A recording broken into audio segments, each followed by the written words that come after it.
today, and let's get right into it. Dybala, Steph, what do you think about the situation now? Is he going to Man U, or what's happening with Dybala? I think eventually he is.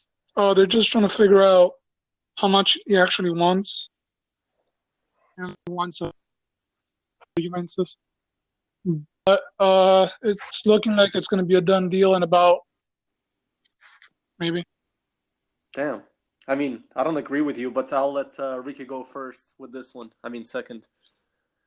Yeah, my theory is that Paratici is actually giving Dybala for Pogba, so he wants to give Dybala plus cash for Pogba. So I don't think Lukaku is part of the deal. I mean, I hope he's not, because if we don't get Lukaku, I think Conte's going to pull the remainder of his hair out of his head. And I don't know. Which hair? What are we talking about? His fake hair. But I don't know, because but it looks like Dybala doesn't want to go. That's the main issue. But if they offer him a lot of money, well, it looks like he will end up in Manchester. But the deadline, like you said, is in 4 or 5 days, so they really have to hurry up. And I think if it's not closed by Monday, it's very unlikely to close it in the next 24 hours after that. So we'll see how it goes. But I really hope that they don't get Lukaku or Pogba. Even worse, I'd be very terrified if they got Pogba, because I think they could be a very big contender for Champions League. So yeah. Okay, guys. Exclusive. Breaking news. You're only going to hear this. My sources. Dybala is not going to Man United. Are you saying this? It. No, you can book it. I'm telling you. Okay. We're going to come back to this podcast. Our 2 viewers. So are you also saying that Lukaku's coming to Inter then? Are you saying Marotta masterclass? He's much more closer to Inter than Man United. And guess what? It's not only going to be Lukaku. Hold on, Di Marzio is calling me. He wants the scoop. Ooh. Anyways, as I said, you can book it. Dybala is not going to Manchester. That's why he's asking for 20 million a year. I don't think he even fits in Premier League. I don't know. I think for 15 million a year he'll sign, and they're getting close to that. Doesn't he have some image rights issue right now? I didn't really read up on that. Yes. Yeah, keep going. Do you know any information about it? No, I know that he has a third-party company that owns the image rights, and they're trying to sort out those issues. But it's not a game breaker. Dybala just really wants a lot of money. That's really all it comes down to, and a high sign-on fee for his agent. A really high on sign-on fee. And a little detail about social media and shit. His profile grew to already 32 million because of Cristiano Ronaldo. I'm not sure where he was at. I think he was at 5, maximum 10 million. But once Cristiano Ronaldo got to Juve, I don't know. He got a brand new image, FIFA and shit like that. So he's a big time image now. But anyway, yeah. Let's see. Well, what should we talk about first? Juventus problems? Sure. Yeah. I mean, part of this, let's just continue the topic, because they did get Cristiano. I love how yeah. We have more problems than Juve, but we're just going to talk about their problems. I mean, fair enough, though. We have to shit on them. It's good. Listen, this is not Inter fans podcast. It's about everybody. We're not going to shit. We're just going to talk about their issues. Yeah, we're definitely shitting on them. Yeah, fair enough. Who's that shit in the background there? Who's talking there? Yeah, it's Pellegatti. Stop. Okay, anyway. So Cristiano Ronaldo, they got delete. So I saw on Twitter a few hours ago that Cancelo is leaving. Yo, can you tell us? Yeah, apparently Cancelo's really close. Yeah, sorry. Cancelo is close to Man City for Danilo and 30 million or something like that. Yeah, they're about to make some sort of swap deal. Cancelo's going to Manchester City. Danilo's going to Juventus. And they're really just swapping left backs and right backs. So Juve, it's not only Cancelo. Kean already left to Everton. What do you think of Kean? I think he's a big time player if he grows, huh? He scored a pretty exceptional amount of goals for the game time he was allowed to. He didn't play that many games, and he still had a pretty good tally. So you really can't say that he's not talented. I mean, Juve sold him for 40 million, but they do have a buyback clause. Right. I'm sure they do. And about Ken, just to shit on Juve some more, he's actually an Inter fan. I saw an interview with his dad that was saying that he was the number one fan of Obafemi Martins. And who knows, maybe in the future he's going to join Inter. I mean, he was going to become a free agent if he didn't leave Juve. But now apparently he got a 5-year deal. Is Ricky still with us, or what's happening? To be fair, yeah, no, I was actually going to add that, actually, I think Juve got a good deal. Considering they sold it for, what, 35 million for someone who has 1 year left on his contract and could leave for free. I mean, that's at a masterclass. I mean, they always sell really well. You got to give it to them. That sucks because we can't sell João Mario for the 100 years. Yeah, we've tried. Apparently now he's we've tried asking 15 million, and nobody would even give us that. What about Gabigol? Same shit. He's scoring every single game, like 3 goals. Yeah, but I read somewhere that Inter do not want him back. They're looking for buyers. Let's not. It's my fault. We jumped to Inter really fast. Like, let's continue with Milan a bit. What do you think about Milan's transfer market, Ricky?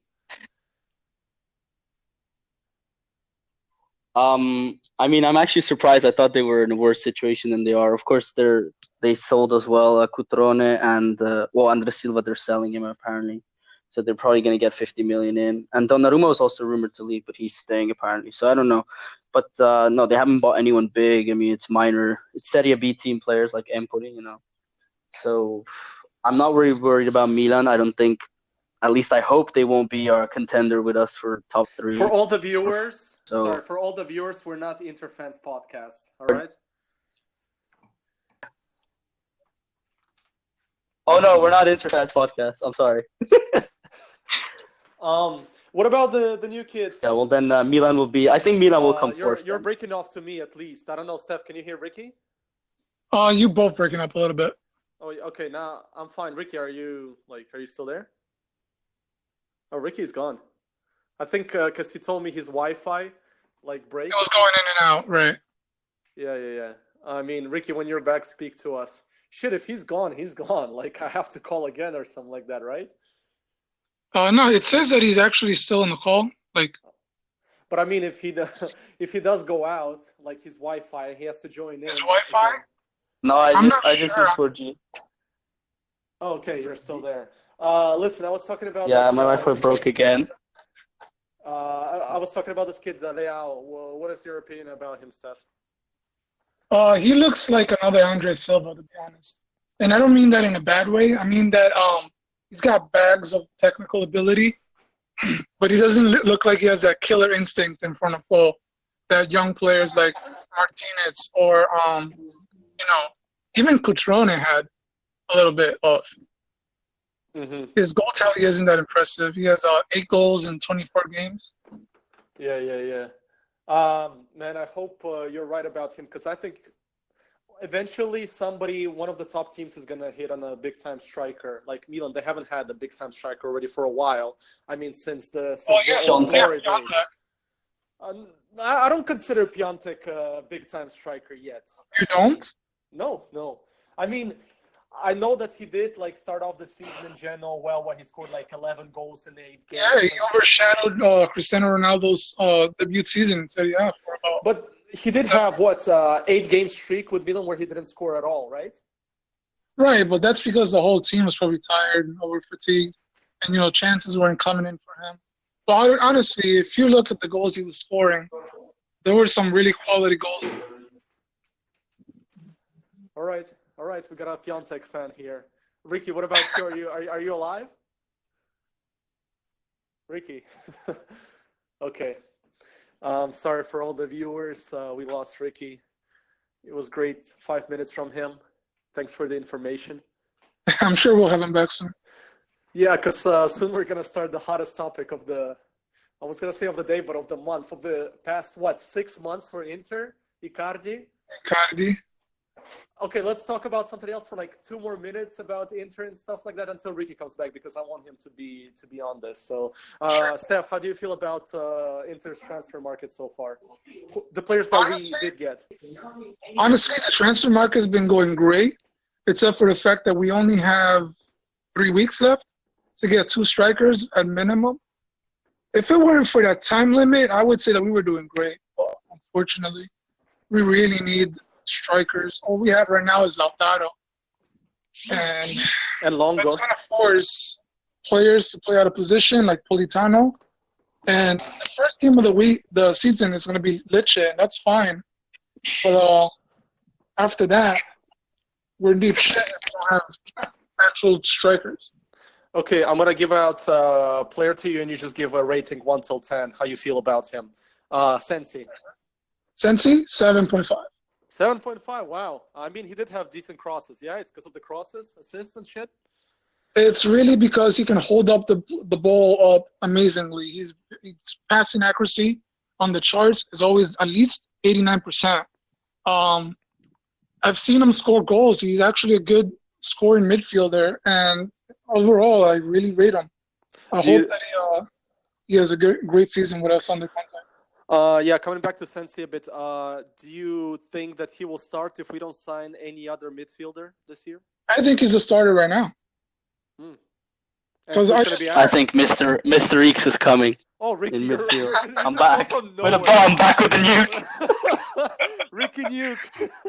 Milinkovic Savic. I'm telling you. Yo. Don't break the news like that. Hold on. Nobody's ready for If we sign Milinkovic Savic, that means we're not signing any strikers. Maybe Jacob.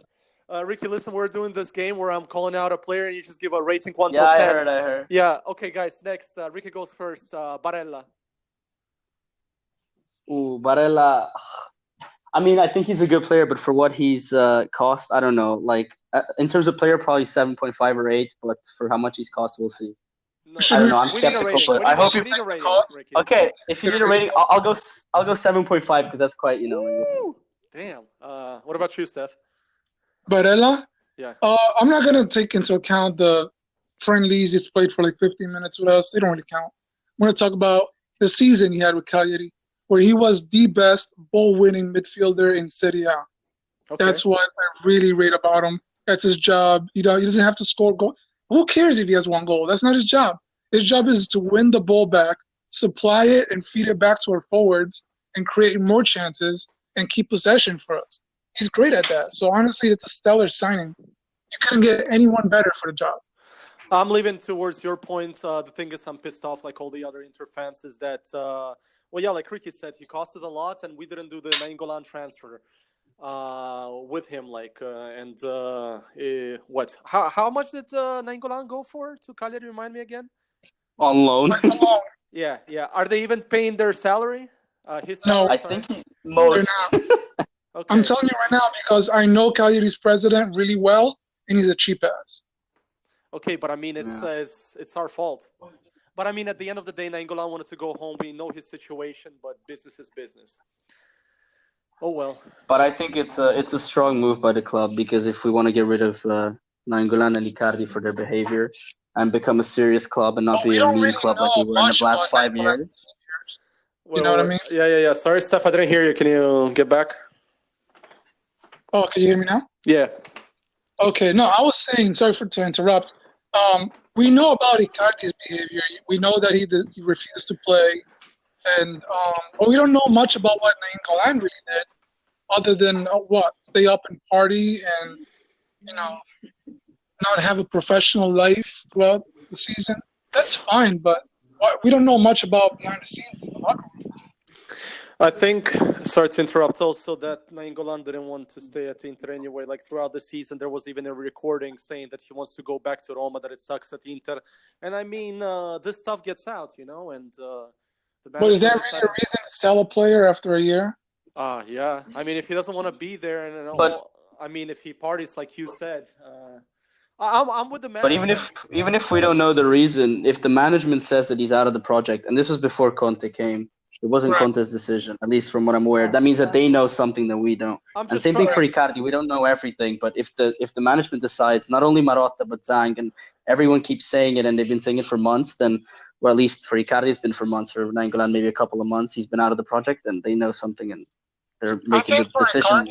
For Icardi, is a different situation because he's been at the club for so long that we're starting to get an idea of what kind of person he is, and with that, you can kind of make up the situation. You can get a common, you know what I mean? A feeling of what's actually going on with the club and Icardi. So, bold predictions, guys. Where does Icardi end up? Go, Steph. Go first. Honestly, I hope he doesn't end up at Juve for free, which, You might mean in happen. 2 years? In 2 years, you mean time? Yeah, 2 years. But it might happen because I don't think he's gonna move this season from the way that nobody's actually coming up to ask to buy him. He has no market. The only market he has is Juventus and Napoli, and Napoli isn't gonna give us 70 million. They wouldn't even spend 40 for James Rodriguez. Yeah, but that's a different situation, man. I think that if Napoli missed out on Pepe and James Rodriguez, they promised big time players. De Laurentiis said that, and I think that Icardi they would pay up for him. De Laurentiis also said that he never wants to speak to Juan Danara ever again in his life. I don't think any man does. Yeah, exactly. What about you, Ricky? What do you expect? I mean, I hope he doesn't just end up sitting on the bench for 2 years. But I think the more time passes, the more we're gonna have to realize that that's probably what's gonna happen, unless we get some sort of discount for Napoli. But I see it hard getting more than 50 million from him at this point, and I know the club doesn't want to be cheap and sell him for 40 because that makes us look weak. But I don't know. At this point, I'd rather even sell him for 40 than have him sit on the bench for 2 years. Even though, from a disciplinary point of view, that's the best thing to do. But we really do need the money. Financial fair play is not a joke, and we clearly are struggling to sign players. And there's only not even a month of Calciomercato left, so we need to hurry up. Mm-hmm. And let's keep in mind that Suning played rough ball with Ramirez, so he can be Ramirez 2.0 because Ramirez stayed on the bench at Jiangsu Suning for 2 years without playing. So that's interesting. Okay, so guys, what else? You go ahead. You make the topics now. I'm done with y'all. We want to talk about. Maybe we can talk about Napoli. Okay. I mean, what is there to talk about Napoli? I mean, Manolas. We can mention. Great signing. Wait, who did they sign? Napoli. Manolas out of Roma. Oh shit! Yeah, I forgot, man. But yeah, that was a while ago. And also they're hyping up to sign a lot of players. At least Spud is the mysterious. Who's Spud? Guru of Napoli. I mean, if they do end up getting James and maybe another player like Lozano, or if they do get Icardi, then I think they have a really good team. I think Juve is still a bit on top, but the one thing Juve doesn't have is they haven't had a coach for a year like Napoli does, so Ancelotti can really build his ideas and make the team better. And Sarri will take probably some time to adapt, just like Chelsea. Ricky, chill. Your mic is you're screaming. Oh, sorry. Yeah. The volume went up. Yeah, exactly. Coming back to Manolas, it's interesting because he's a injury-prone type of player. At least the past 2 years, Koulibaly, Manolas versus Godin, De Vrij, Skriniar, and Juve's defense. Who's got it better?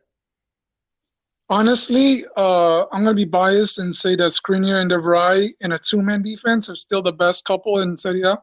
That's so biased, but right. But in a three-man defense, we don't know just how good they can be or how bad they can be because they haven't really played in a three-man defense that much. Mm-hmm. Ricky, you? So, sorry, Steph. Sorry. No, it's all right. So I think that Koulibaly and Manolas are the best couple in defense in Serie A because we're playing in a three-man defense. But overall, just Juventus is always going to have the best, team shape defense. Just because everybody's just so scared to play against them that it's a psychological factor every time you go against them. It's their system, man. They're like the fucking Patriots. Anyway, Ricky, I don't want to even get started on this. Go ahead. What do you rate the defenses from the top 3 teams? I mean, I don't know why you're throwing in Godin when it should be D'Ambrosio. He's our untouchable starter, especially now that Godin got injured for a month. Oh boy! So yeah, I can't wait to watch Interlich at the stadium with D'Ambrosio again and Candreva. What a team! Anyway, I'm hyped. Right back. Oh my god! Yeah, and oh my days, maybe even Longo. Who knows? Amazing banter era. But anyway, no, but I mean, we still haven't seen Koulibaly, Manolas in defense properly, so I can't judge. But yeah, definitely Skriniar, De Vrij as a couple. In three in the back, we still haven't seen Godin at his full strength because he hasn't played much. So I don't know. I still think Juve is just they've been dominant for the last like 8 years in defense, especially if Chiellini is healthy.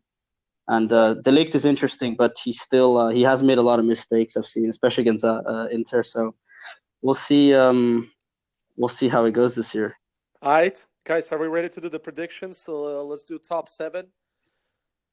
Top 7. Wow. Yeah, top 7. Man, I don't know, because it gets a bit too difficult after the 8-team Cagliari and all that shit. Like maybe relegation we can do too. Yeah, top 7 and relegation. I was gonna say Chievo, but they finally got relegated. Yeah. Dude, you don't know how happy I am. We don't have to play potato pitches anymore. We're not biased, but we're happy that Chievo got relegated. Man, I would rather Sassuolo get relegated than Chievo. I hate them much more. Oh my God, Sassuolo, yes. That's Juventus B. Yeah. By the way, guys, this is Football Podcast. This is for everyone. We're not biased here. We're not Inter fans. We're just speaking. We love Sassuolo fans. Yeah. Okay, Steph, go at it, man. Top 7. Top 7, Juventus again. Always win the fucking title, bro. Come on. All right. I have to, just because we don't have strikers yet. If we had strikers, I would say Inter first every single time. Okay. But we don't. So Inter second. And unless Napoli sign a big-time signing, if they sign Icardi, I'm going to say Napoli second. I'll be honest. But if they don't, Napoli third. For fourth, I'll be nice and say Milan just because I don't see Atalanta doing it again. They're going to be, too busy playing Champions League as well as a Serie A. They have a small team, sort of. I don't know if they can keep up the momentum and get fourth again twice. Roma's being dismantled. I don't know what to tell you. I don't see them getting fifth. I think Lazio is going to be fifth and Roma sixth. Lazio looking like a lot more solid team, especially with Inzaghi's tactics. Overall, really solid team. Even if Milinkovic left, Luis Alberto is still one of the best attacking midfielders in Serie A. And for seventh, I would say there might be a little surprise there. I guess just Atalanta again. So you can't drop them too far off. So that's my 7. Ricky? Yeah, my top 3. I'll put Juve first with Napoli second, but closer than in the past few years. I think Napoli are really going to step up this year. Inter third, just because, we'll see how the Mercato goes. But right now, I'd say Inter third, like based on what we have. Maybe even fourth, we'll see. But hopefully Inter buy more players and split the gap between fourth. I think Milan fourth, closely to Lazio. So Lazio fifth or Milan fifth, one of the two fourth. And then sixth place, you know what? I'm going to throw a surprise in there. I think Roma's going to have a catastrophic season, so I'll put them maybe even 8th or 7th. And I think 6th could be a surprise, like Fiorentina or Sampdoria. I think Fiorentina is doing a decent Mercato as well. Sorry. With the new American owner. And Atalanta as well. I think Atalanta is going to drop they've sold a few players, and they have Champions League, so that's at least 6 more games to play this year. So, yeah. All right. Guys, I don't want to...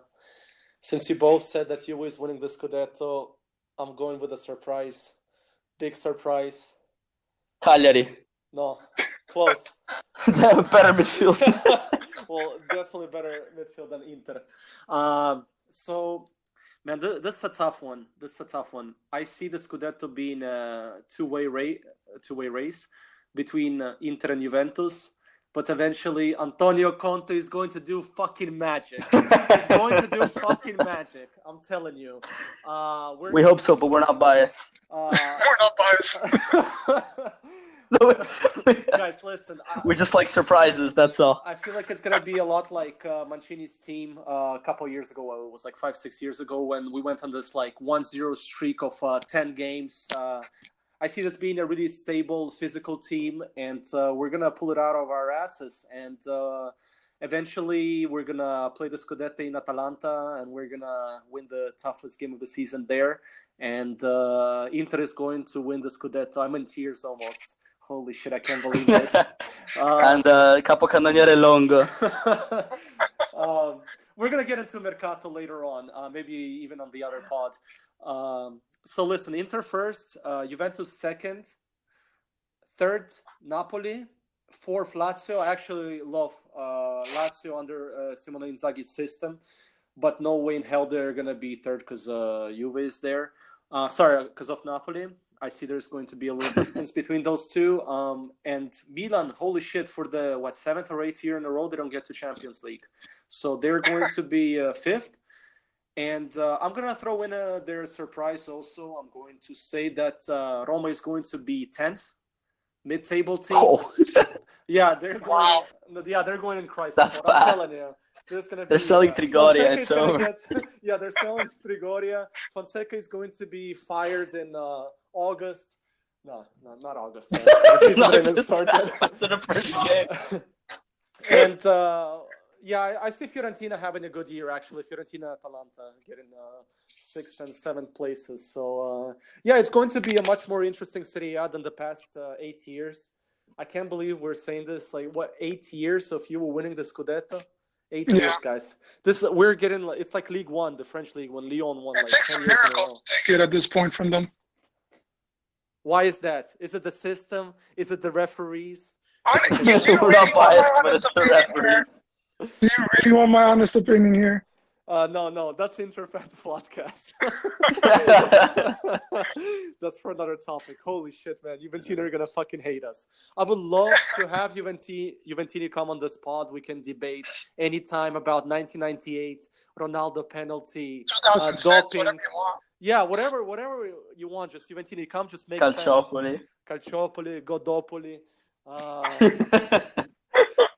Okay, last things. What do you want to speak about? Mercato? Oh, sure. Who do you think had the best transfer market from all the Italian teams so far? So far, yeah, I think we've made the most business, haven't we? Who's we? This is not Interfans podcast. Who is we? Inter. Oh, okay, all right. Well, we have to kind of let the fans know that we're Inter fans. So, yeah. I think Inter have made the most signings. I'm gonna have to say that, since most of the signings that have been made are kind of just guesses. Like, we don't know how they're gonna play out. So right now, quantity over quality, for me, Inter takes it. Ricky, I'm gonna go before you. Just going to say a few words about Milan's Mercato. I don't know how the hell they're getting all this money. I mean, they didn't spend a lot, but still. I just want to say that Di Marzio, the most reliable reporter in Italy, journalist or Calciomercato expert, has taken few L's this season. Donnarumma, he was calling out that Donnarumma was going to go to PSG for Areola, but that didn't happen. So, and I think that Donnarumma is one of the best Milan players in a long, I mean, not in a long time, but during their banter era. If they could keep him, that's already a big bonus. Guys, remind me, who else did they sign? Oh, you're talking about Milan? Yeah, Milan. Theo Hernandez. Yeah, Yeah, there you go. Hernandez. Krunic or Benacer, like Empoli midfield, basically. Underrated midfielders. I know we take piss on them on Twitter. Yeah, of course. They played very well against Inter. Yeah, I think Benacer is quite the good player. Yeah, he won some player of the African Cup or something. Some award like that. Yeah, he was quite good. Even though I really liked Bakayoko, even though he left, I think that's going to be a big loss for them. But I do give them a slight advantage over Inter, surprisingly enough. And that's with Conte going to Inter. What about you, Ricky? Oh, shit. That was him leaving the chat. Yeah, we lost Ricky. I'm sorry, you're not going to get to hear his opinion on this, but he'll probably say Inter because we're a biased podcast. That's the name. That should be called Biased Podcast. Anyway, we're 30 minutes in. I think. Do you want to cover something else? Is there some other topics you want to go at? How about talking about potential signings for any club you want? Serie A wise. Okay. Let's go Napoli, because they haven't signed anybody. I think if they sign Icardi or Lozano, it's going to be huge. Icardi fits perfectly in their system. If Icardi goes to Napoli, he's going to score at least 25, 30 goals. He's going to be the capo cannoniere, and I think easily. His average rate per season is a good 24 goals per season. So with something like Napoli, he can easily breach 30 goals a season. Yeah, something like Higuain did with Napoli. Higuain had 37, 38 goals one year. Yeah. That was crazy, and Napoli need to make some big signings because that's the only team that's left. Well, apart from the, Roma. Do you want to get into Roma a bit? Who they need everybody on every position? No, I think their midfield was sorted out when they signed Veretout. Milan wanted Veretout, and he ended up choosing Roma, surprisingly. I think Roma are probably going to sell Dzeko at some point. They're just playing hardball. There's 5 million difference between demand and request. So I cannot see him not leaving Roma at some point. They're going to have to replace him. I saw the friendly today against Lille. They won 3-2, and Zaniolo scored 2 goals. Zaniolo! So, yeah. Zaniolo's next season is going to be revolutionary, I think. He's actually going to explode. His value already raised from last year, maybe triple. No, what am I saying? Triple. 10 times. Double at the very least. Yeah, it's I do hope he has a good season because I would. Oh yeah, it's not a biased podcast. I'm not gonna say some things I was going to say now. I'll have to keep reminding myself because it's a new thing. Listen, since Ricky is off, let's end it here. Sure thing. And then we're gonna get back. Maybe we're gonna do one this week.